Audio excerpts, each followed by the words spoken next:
बिस्मिल्लाहिर्रहमानिर्रहीम, अस्सलाम वालेकुम। फोकस विद तसद्दुक गिलानी के साथ आपकी खिदमत में हाजिर। व्यूअर्स, आज हम बात करेंगे कि ये यूएस ईरान इसराइल का जो तनाज़ा चल रहा है और उसके साथ साथ जो खित्ते की सूरत हाल है और उसके तनाजुर में पाकिस्तान और अफगानिस्तान के बीच में जो एक बॉर्डर क्लैशेस चल रहे हैं, तो ये सारे जाहिर है आप राय तो सुनते हैं, एक्सपर्ट्स की ओपिनियन भी देखते हैं, लेकिन हमारी यूथ उसको किस तरह से देखती है, उनका पर्सपेक्टिव क्या है। और जाहिर है वो एक हमारा एक बहुत यानी पाकिस्तान जो है ना वो यूथ रिच कंट्री है।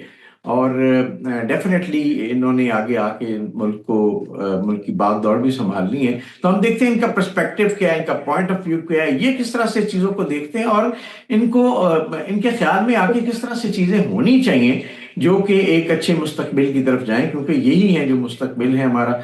तो मेरे साथ आज एक यूथ लीडर मौजूद होंगे और एक बड़ी इंटरेस्टिंग मुख्तसर गुफ्तगू होगी उनसे, जिससे आपको नौजवानों का मौक़िफ़ इस सारे सूरत हाल में पता चलेगा। और ख़ास तौर पे ये डिफेंस के मामलात पे भी बड़ी गहरी नज़र रखते हैं, स्टूडेंट हैं डिफेंस प्रोग्राम्स के। तो हम इनसे बड़ी दिलचस्प गुफ्तगू करने जा रहे हैं। आपसे रिक्वेस्ट है कि आपने इस वीलॉग को आखिर तक देखना है। आपको पसंद आए तो आपको इसको लाइक और शेयर जरूर करें।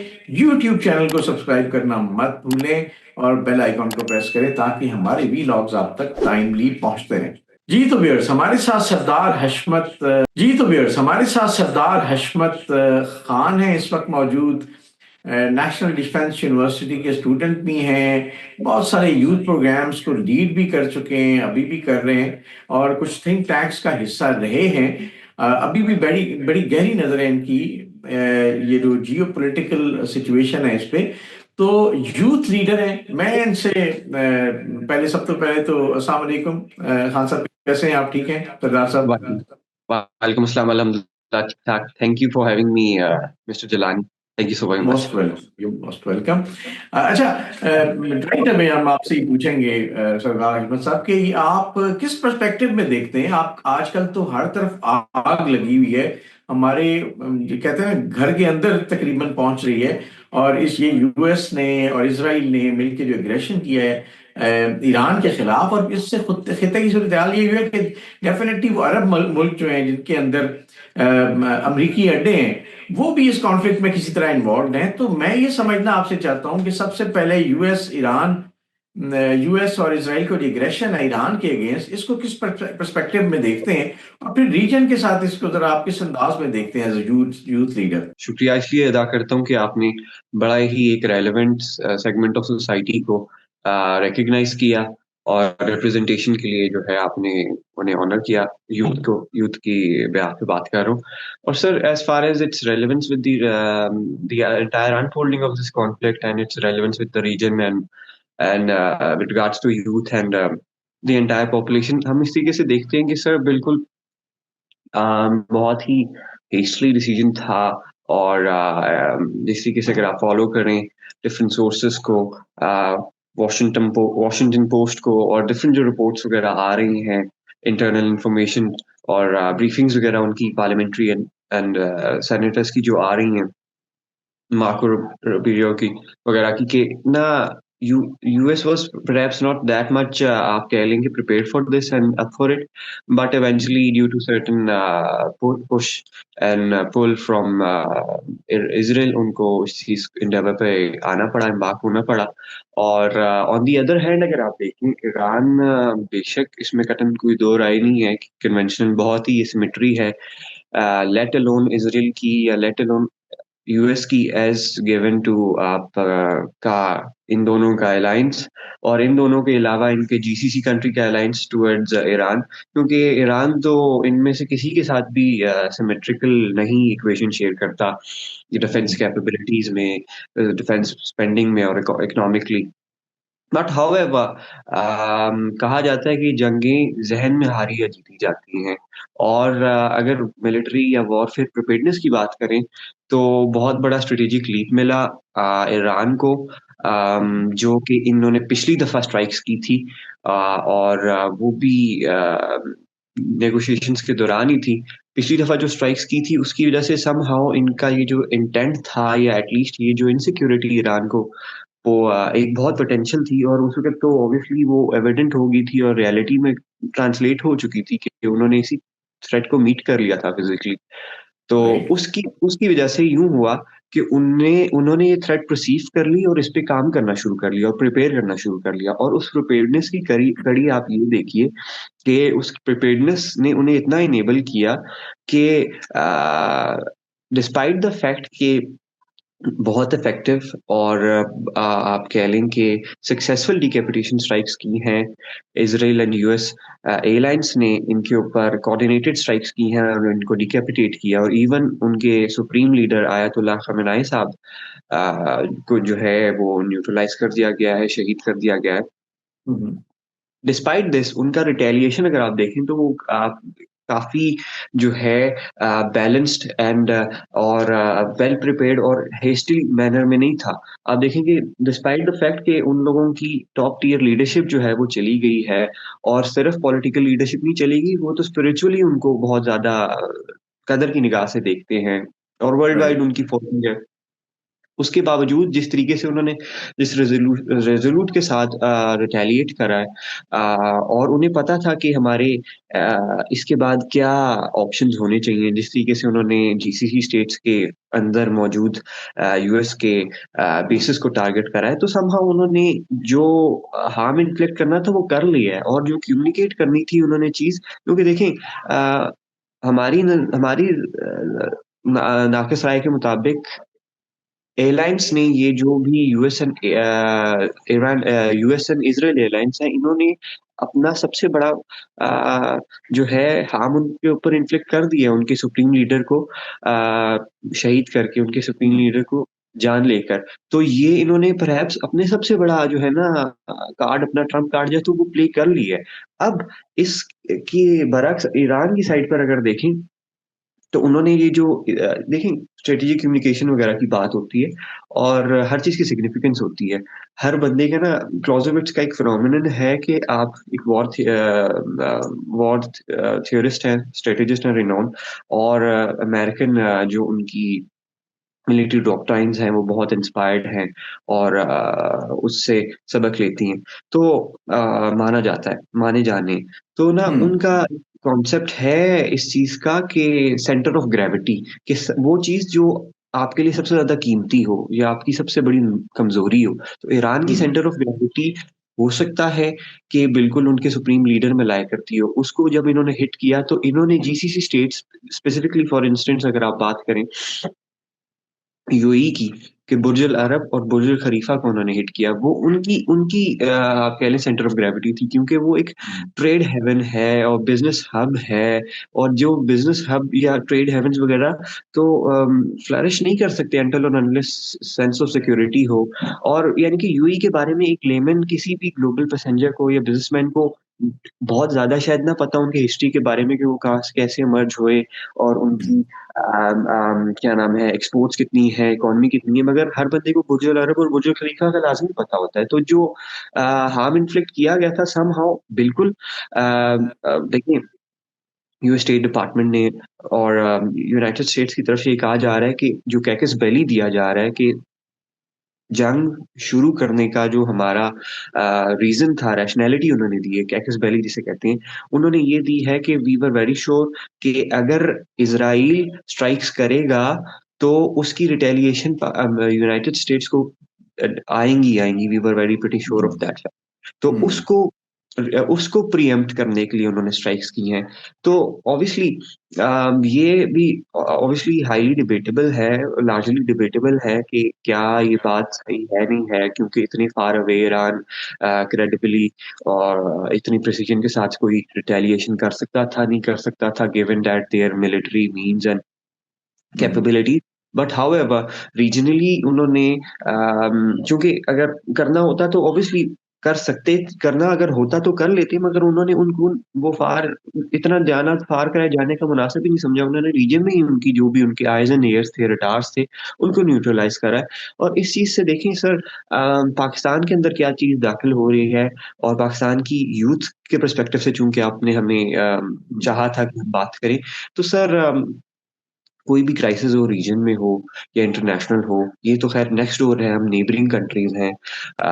इसके हमेशा देखिए, आप कह रहे थे कि आप क्या समझते हैं इसका कैसे होना चाहिए वगैरह वगैरह। मेरे से अगर पूछें एक यूथ लीडर की हैसियत से या किसी भी एक पढ़े लिखे इंसान की हैसियत से जो इस्लाम को सब्सक्राइब करता हो, जो मॉडर्न आप कह लें कि फ्रीडम की बात करे और मॉडर्न वैल्यूज को सब्सक्राइब करे, डेमोक्रेटिक वैल्यूज को सब्सक्राइब करें, तो हम तो यही कहेंगे कि डायलॉग के जरिए से बात होनी चाहिए और कॉन्फ्लिक्ट्स को रिजॉल्व करना चाहिए इंस्टेड ऑफ एट्रिशन, क्योंकि इससे कभी भी चीज जो है वो हल नहीं होती और परपेचुएट होता है बल्कि कॉन्फ्लिक्ट। और अब देखिए कि खamenei साहब के जाने से खamenei साहब ने हार्डली 10 साल 15 साल 20 साल और जिंदा रह लेना था, और उन्होंने फिर समहाउ एक नेचुरल प्रोसेस है, बायोलॉजिकली इंसान ने जाना ही है, हर बंदा फानी है, फोर्थ तो उन्होंने हो जाना था। मगर जो इस तरीके से उनकी शहादत वाला मामला तय पाया गया है, उसने ईरान की सफ़ों में बहुत ज़्यादा इत्तेहाद दे दी है, और ओवरऑल भी आप देखें कि इंटरफेथ हार्मनी उससे स्टेम कर रही है, इंटरनेशनली और रीजनली भी ऑब्वियसली। ही हैज़ इमर्ज्ड, जो उनकी पूरी ज़िंदगी की एक स्ट्रगल थी to emerge as a supreme leader of Islamic states and Islamic आप कह लें कि फैमिली, वो अब मौत के बाद उनको कंसिडर किया जा रहा है, ऑल्दो कि पहले वो बहुत हाईली आप कह लें कि डिबेटेबल थे और कंट्रोवर्सी बहुत सारी आपस में लोगों की थी, इंट्रिकेसीज थी, मगर अब उनको इतना जिस तरीके से हुआ और वो उन्होंने एम्ब्रेस करा और सारा scenario, despite having given Intel उनकी इनपुट्स के कि आप इवैक्यूएट करें, बंकर्स में चले जाएं या दूसरे शहर में चले जाएं, मगर उन्होंने जिस तरीके से उस चीज को कम्युनिकेट किया, देखिए परसेप्शन की बात है ना, नैरेटिव कैसे बिल्ड किया उन्होंने। बिल्कुल आपकी ठीक, बिल्कुल बात ठीक है कि बेसिकली जैसे आप कह रहे हैं कि वो एक हीरो की तरह उभरे, उन्होंने अपनी जी शहादत को इन इन सारे जो यानी देखा जाए तो ईरान के अंदर भी और ईरान के बाहर भी जितनी मुस्लिम उम्मा थी, स्पेशली उनके जो सेक्ट के लोग थे, वो सारे मुतहद होंगे और वो एक बिल्कुल अजीम कुर्बानी के तौर पर उनको रिकॉग्नाइज किया, और बिल्कुल उसकी वजह से एक नई जान, एक नई रूह भी आई इस सारी स्ट्रगल के अंदर ईरान में। अच्छा, ये मुझे बताएं सरदार अशरफ के आपके ख्याल में ये जो अफगानिस्तान और पाकिस्तान के दरमियान एक कॉन्फ्लिक्ट चल रहा है, वो भी बिल्कुल इनकी टाइमिंग ऑलमोस्ट सेम है, और बड़ी सख्त एग्रेशन, बड़ा सख्त जवाब पाकिस्तान ने इस दफा पहली बार अफगानिस्तान के अंदर जाके दिया, और बड़ी डिटर्मिनेशन दिखाई कि वहां पे अब कोई टेररिस्ट कैंप ऐसा नहीं छोड़ेंगे जो कि पाकिस्तान के अंदर आके दोबारा से दहशतगर्दी की कार्रवाइयां कर सके, और अफगान रजीम जो उसको सपोर्ट कर रही है उसको गारंटीज देनी पड़ेंगी कि जो टीटीपी के लीडर्स हैं वो हवाले किए जाएं और ये दहशतगर्दों के कैंप्स जो हैं इनको ख़त्म किया जाए। तो आपके ख्याल में ये दोनों मामलात एक जैसे हैं? अब मजीद अफगानिस्तान के अंदर आपको क्या पिक्चर नजर आती है एज ए यूथ लीडर? और इन दोनों मामलात को अगर आप इकट्ठा करें, बस कोशिश करें इनको थोड़ा जल्दी समराइज करें क्योंकि फिर टाइम हमारा बड़ा लिमिटेड होता है। जी बेहतर, thank you for posing such a nice question. अच्छा सर, देखिए इस तरीके से है कि एप्पल एंड ऑरेंज इनका ये हो जाएगा थोड़ा सा कंपैरिजन अगर हम करें, क्योंकि देखिए पाकिस्तान और अफगानिस्तान जो है वो बॉर्डरिंग स्टेट्स हैं और हम पोरस बॉर्डर शेयर करते आए हैं, जिसकी वजह से ये सारा आप अर्ज कर अगर आप कंसिडर करें तो ये सारा कॉन्फ्लिक्ट जिसकी वजह से एमिनेट जो है वो परपेचुएट हुआ है, जहां से एमिनेट हुआ है। ईरान और इसराइल बॉर्डरिंग स्टेट्स नहीं है, नेबरिंग स्टेट्स कह सकते हैं, रीजनल स्टेट्स कह सकते हैं, मगर बॉर्डरिंग स्टेट्स नहीं है, और अमेरिका तो इस कॉन्टिनेंट में ही फॉल नहीं करता। ठीक है, राइट। तो ये बिल्कुल ये दो पैरेलल्स ड्रॉ करना बिल्कुल भी लॉजिकली जिस लॉजिक के तहत हमने बात का आगाज किया वो बिल्कुल भी मुनासिब नहीं होगा। और देखिए पाकिस्तान और ईरान, मैं इस केस स्टडी से बहुत सारी आपको एग्जांपल्स दूंगा कि ईरान में पाकिस्तान के लिए क्या इश्यूज इंटेल हो सकते हैं अगर ईरान मजीद खराब हुआ और ये रीजन मजीद स्टेबल रहा। पाकिस्तान और ईरान बॉर्डरिंग नेशंस हैं और पाकिस्तान और अफगानिस्तान भी बॉर्डरिंग नेशंस हैं। अच्छा, अफगानिस्तान भी स्टेबल रहा है, अफगानिस्तान के साथ भी इश्यूज थे वेस्ट के, और अमेरिका और नेटो फोर्सेस दाखिल हुई थी, जैसे कि अभी भी बात की जा रही है कि शायद ईरान में बूट्स ऑन ग्राउंड की जरूरत पड़ जाए for the sake of their cherished dreams right. या goals of regime change operation है, because regime change air strike से कभी हो ही नहीं सकता, ये सबको पता है। हाउएवर पहले भी देखें सोवियत यूनियन का, देखें अफगानिस्तान की नेशनल स्पोर्ट्स जो है ना वो गोट पुलिंग रही है। वो बैठ के घोड़ों के ऊपर ना गोट के हम्म। साथ खेल करते हैं। तो अनफॉर्चुनेटली फॉर्चुनेटली समहाउ ईरान खुद उस चीज की बहुत बड़ी नवीद रहा है और एक मिसाल रहा है, क्योंकि ये गोट बन के पुल होता रहा है। कभी ब्रिटिशर्स ने करने की कोशिश की, तो कभी रशियंस ने करने की कोशिश की, तो कभी अमेरिका ने करने की कोशिश की। और पाकिस्तान के खित्ते के लोग या पाकिस्तान की रियासत पोस्ट 47 देखा जाए तो उन्होंने इस बैटल में उनका काफी कलीदी साथ निभाया है। ऐसा नहीं है कि वो ऑन देयर ओन ही करने में कामयाब रहे। कोई आई मीन एज एन के ये जो खुरासान रीजन है और स्पेसिफिकली खुरासान रीजन का जो प्रोपोर्शन पाकिस्तान के अंदर आता है, other hmm. Then the region of Afghanistan, यहाँ के लोगों ने भी उसमें एक्टिवली पार्टिसिपेट करा है। और फिर उसके बाद जैसे कि रशियन सोवियत इन्वेजन के बाद पाकिस्तान ने जो है कलीदी किरदार निभाया। और अफगानिस्तान को आप कह लें कि इन्वेजन से पाकिस्तान ने बचाया। मगर उसकी उसकी वेक में वो जो पूरा कॉन्फ्लिक्ट था, उसकी वेक में आप देखेंगे पाकिस्तान के अंदर भी बहुत सारे ऑड्स दाखिल हुए हैं जो पाकिस्तान के बिल्कुल। ना थे, ना पाकिस्तान ने चाहे और ना पाकिस्तान उसको सस्टेन कर पाया। किस हम्म। शेप में? आप कह लें टेररिज्म की शेप में, किस शेप में आप कह लें रेडिकलाइजेशन की शेप में, किस शेप में आप कह लें एक्सट्रीमिज्म की शेप में, किस शेप में आप कह लें क्लैशनकोफ कल्चर की शेप में, किस शेप में आप कह लें कि ये ड्रग्स इन्फिल्ट्रेशन और स्मगलिंग एंड अब्यूज इसकी शेप में, और बहुत हम्म। सारी ह्यूमन ट्रैफिकिंग वगैरह। तो ये वो वाली चीजें, जो कॉन्फ्लिक्ट कभी भी होता है ना, आग लगती है तो आपका घर साथ वाला मुतासिर गॉड फॉरबिड ना भी हो तो सेक आप तक लाजमी पहुंचती है। इसी राइट। तरीके से ये वाला जो कॉन्फ्लिक्ट है ईरान वाला, वो भी हमारे लिए कोई बहुत कोई ओमनियस जो है ना, आप कह लेंगे बहुत ही कोई प्रॉस्पेरस डेवलपमेंट नहीं है। हम यही चाहेंगे, हमारी रियासत ने भी अपना जितना किरदार निभा सकती है अभी तक चीजों को मीडिएट करने में और पैसिफाई करने में, वो निभा रही है इसी गिवन सिनेरियो में। और देखिए इकोनॉमिक क्राइसिस भी इससे इरप्ट हो रहा है, उस पर मैं बात नहीं करूंगा क्योंकि वो सब बेहतर जानते हैं कि कितनी इन्फ्लेशन हो चुकी है, पेट्रोल प्राइसेस कहाँ हाइक कर गई हैं और वगैरह वगैरह। बट मैं अफगानिस्तान पे वापस आता हूँ कि अफगानिस्तान और पाकिस्तान का मामला क्या है। देखिए वो दो डिफरेंट कॉन्फ्लिक्ट्स हम बता चुके हैं, अफगानिस्तान का और पाकिस्तान का, और ईरान और ईरान हिस्ट्री के। तो हमें पता है। अब हम करंट सिचुएशन की बात कर रहे हैं कि अभी जो सिचुएशन है और जो आगे जो होने जा रहा है, एज ए यूथ लीडर आप उसको मुख्तसर अंदाज में किस तरह से देखते हैं और आपको क्या उसके प्रोस्पेक्ट्स नजर आते हैं? आगे किस तरह से ये चीजें स्टेबलाइज होती नजर आ रही हैं आपको, या उसका कोई इम्पैक्ट पाकिस्तान पे नजर आ रहा है? देखिए पाकिस्तान ने अभी तक सो फार जितनी भी ऑपरेशन कंडक्ट की है, कैरी आउट की है, गजब दिल हक ऑपरेशन के अंडर बैरियर अफगानिस्तान के अंदर, वो सारी प्रिसीजन स्ट्राइक थी। और अल्हम्दुलिल्लाह अल्लाह का बड़ा एहसान है कि कोलेटरल डैमेजेस रिपोर्ट नहीं हो रहे। ये बहुत बड़ा पाकिस्तान आर्मी की ग्रेविटास और प्रोग्रेस को जो है सॉलिडिफाई करने वाली चीज है। कि जो सबसे बड़ी बात है कि आपकी, अभी देखें ईरान में भी जो स्ट्राइक्स हुई हैं उसमें भी वो जो स्कूल वाली है वो सबसे ज्यादा लिंचपिन इसलिए बनी हुई है कि उसमें कोलेटरल डैमेज है और बच्चियां फौत हुई हैं, सिविलियन कैजुअलिटीज है। हम्म। तो ईरान में अफगानिस्तान में जो पाकिस्तान इस तरीके से ऑपरेट कर रहा है, अपने मिलिट्री और स्ट्रेटेजिक ऑब्जेक्टिव्स को भी वो इंश्योर कर रहा है। मीनवाइल इंश्योर कर रहा है कि जो जो अफगानिस्तान की सिविलियन पॉपुलेशन है, जो हमारी थ्रेट नहीं है, जो हमारी थ्रेट ऑपरेटर्स पे नहीं फॉल करती, हम्म। वो किसी किस्म का कोई मसला परेशानी पेश ना आए, दरपेश ना आए। ठीक है वहां की, तो देखिए उस और वो उनके लिए एक मसीहा की तरह उतरे। हमारे जो बूट्स ऑन ग्राउंड हैं, आप कह लेंगे हमारी जो एरियल रेड्स हैं, उसकी वजह ये है कि वहां पे मार्जिनाइजेशन की इंतहा है और डिफरेंट टीयर्स पे वो कर रहे हैं। राइट। अब आप मिसाल के तौर पे देख लें कि उनकी पार्लियामेंट के उनकी ओवरऑल एडमिनिस्ट्रेशन के अंदर इनकॉर्पोरेशन देख लें कि फारसी स्पीकिंग लोगों की कितनी थी, जीरो टू नन थी। ताजिक्स की थोड़ी सी थी, यानी कि फारसी हम्म। कितने वहां पर फारसी स्पीकिंग लोग रहते हैं, उनको मार्जिनलाइज किया हुआ था, वो कंसिडर ही नहीं करते उनको।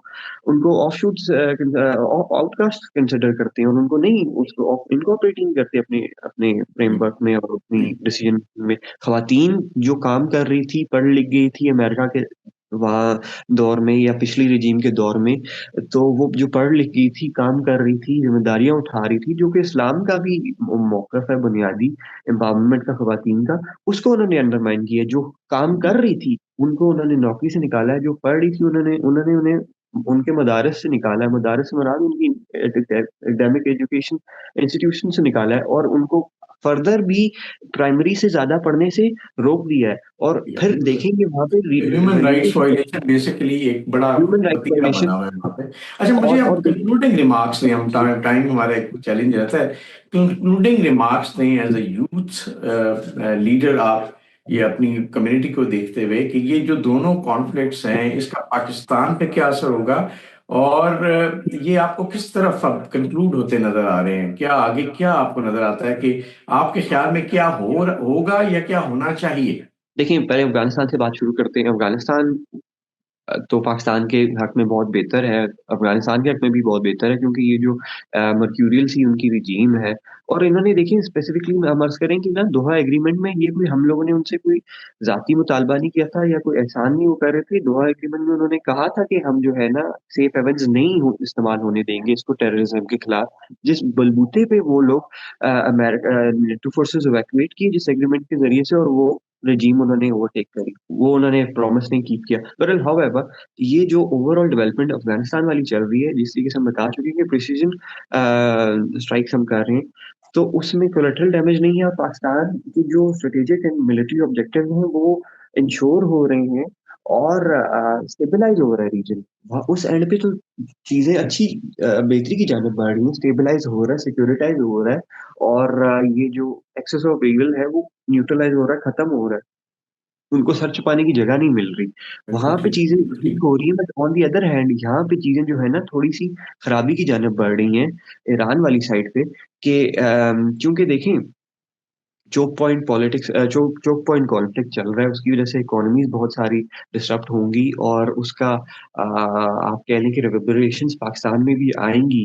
डिस्पाइट द फैक्ट कि कहा जा रहा है कि पाकिस्तान को शायद सप्लाईज गुजारने की इजाजत मिल जाए स्ट्रेट ऑफ होर्मुज से, मगर क्या पाकिस्तान की सप्लाईज तो कतार से आ रही थी ना।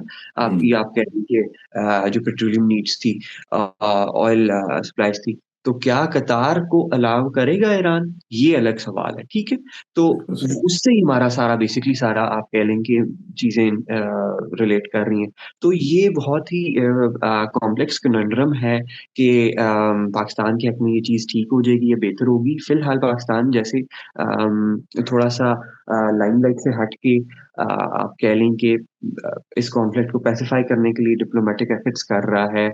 जैसे कि कल हमारे सीडीएफ साहब ने केएसए के जो है सीनियर लीडरशिप के साथ इंटरेक्शन की है उन्होंने, और उस चीज के ऊपर भी बात की है कि क्या हम लोग जो स्ट्रेटेजिक एग्रीमेंट है पाकिस्तान और सऊदी अरेबिया का, उसकी रोशनी में पाकिस्तान और सऊदी अरेबिया को मिलकर क्या बाहमी किरदार निभाना चाहिए है और क्या नहीं निभाना चाहिए। क्या हमें इससे कोई सिक्योरिटी थ्रेट पोस हो रही है या नहीं हो रही है। और other than that on the other hand Pakistan और सऊदीया या पाकिस्तान कैसे एक शटल डिप्लोमेसी का किरदार अदा कर सकता है इस सारे कॉन्फ्लिक्ट में। क्योंकि देखिए वही वाली बात है, पाकिस्तान ये एमिनेंट है, पाकिस्तान पहले से ही कोई बहुत अच्छी इकोनॉमिकली वायबल स्टेट में नहीं है, और फिर पाकिस्तान एक एक्टिव वॉरफेयर में है, एक एक्टिव ऑपरेशन में है अफगानिस्तान के साथ उस एंड पे। और इंटरनली भी उनके स्लीपर सेल्स हैं, एग्जिस्ट करती हैं, जिसका उन्होंने थ्रेट किया था, और जिन साहब ने कहा था कि एक दिन में हम चाहें तो पाकिस्तान कब्जा कर लें उनकी, टेक ओवर फिर कर लें, बिल्कुल सही। उनकी लाश भी नहीं, दिखती रही। बिल्कुल बात आपकी बजाय सरदार अशरफ, आपने बिल्कुल राइटली इसको इन सारी चीजों को अगर पिन हम इन पॉइंट किया सारी है। चीजों को एक तस्वीर की तरह फ्यूचर की प्रिडिक्शन तो नहीं की जा सकती, लेकिन ऑफ कोर्स जो बेस्ट एफर्ट्स हैं वो जरूर पाकिस्तान की तरफ से की जा रही हैं कि एक बॉर्डर जो हमारा डिस्टेबलाइज हुआ है अफगानिस्तान के साथ, उसको थोड़ा सा बेहतर किया जाए, वहाँ पे थ्रेट्स को न्यूट्रलाइज किया जाए। और दूसरा ये है कि ये जो ईरान के साथ कॉन्फ्लिक्ट है, यूएस का और इसराइल का, इसके अंदर जितना भी हो सके डिप्लोमेसी से बेहतर किरदार अदा किया जाए, और सऊदी अरेबिया और पाकिस्तान ने मिलके होपफुली कि आगे वो कन्विंस कर पाए बाकी अरब मुल्कों के साथ, ओआईसी के साथ मिलके बड़ी पावर्स को, खास तौर पे अमेरिका को, कि वो इस कॉन्फ्लिक्ट को ज्यादा दूर ना दे, क्योंकि ये दुनिया के लिए बहुत डिजास्टर्स हो सकता है, खासतौर पे इकोनॉमिकली जो है ना वो अभी से बहुत स्ट्रॉन्ग पल्सेस आना शुरू हो गई हैं। तो ये कॉन्फ्लिक्ट जितना लंबा होगा वो ह्यूमैनिटेरियन क्राइसिस के हवाले से भी, सिक्योरिटी के हवाले से भी, और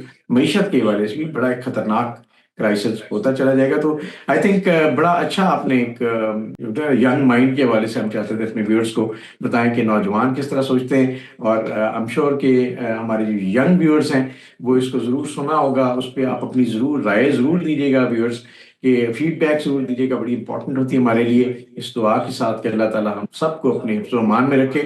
आपसे रिक्वेस्ट है कि आप वीलॉग खत्म करने से पहले इस यूट्यूब चैनल को जरूर सब्सक्राइब कीजिएगा, बेल आइकन को प्रेस कीजिएगा, ताकि आपको हमारे जो वीलॉग्स हैं वो टाइमली मिलते रहें। आपका बहुत बहुत शुक्रिया।